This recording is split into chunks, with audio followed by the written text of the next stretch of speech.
Hello mga igan. Eto nga po pala kami ng kasama ko. Pupuntahan na po namin yung tubig. Pinagkukuha na namin. At gagawin na rin namin. Meron pong tagas ayaw tumulo. Ito po makikita nyo po ngayon kung saan po kami kumukuha ng tubig. Medyo mahabal lang rin po ito at malayo.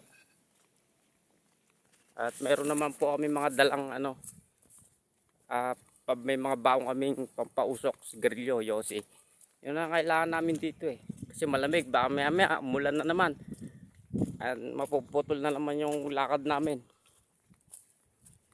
Mamaya po pagbalik namin, ang buong detalye kung kanino kami nakatap. Yung host namin, dinuduktong lang po namin.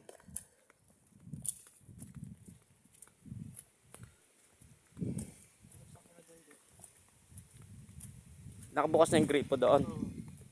Oo, kasi maano yun. Hindi, doon na natin papakita yung, doon ko napapakita yung kabuuan. Mapipigil kasi yung tubig pag nakasarado yung gripo doon.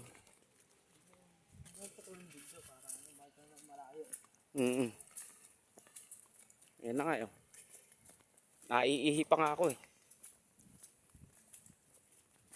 Mihimon tayo. Tuwa mo na. Naiihi ako. Huwag mo muna yung camera natin. Naiihi ako. Hindi mo camera mo ah. Oo eh. Huwag mo kukuhanan.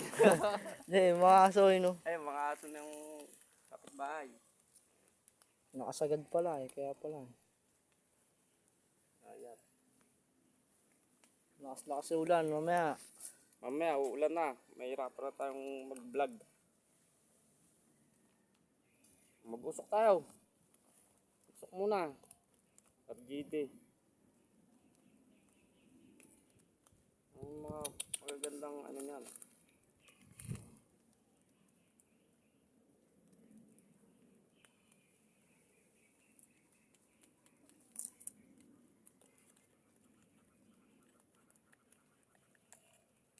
Ikaw. Kaya mo na lang siya. Mamaya, wala akong pambili.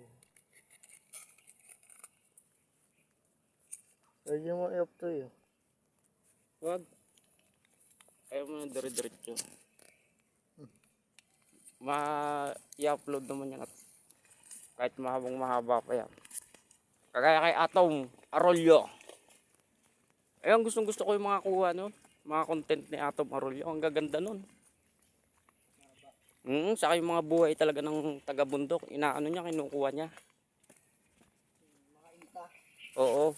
Kung paano sila nabubuhay sa bundok. Kinakain lang yung mga halamang ugat.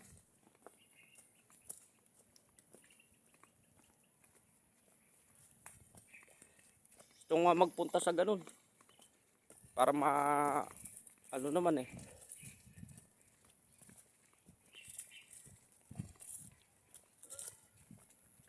Marami doon sa Sambales, sa Kadyanso. Sa tinatawag nilang Mabungo. Yung maganda magpunta ron ng magkumuha ng mga ng buhay ng tao doon.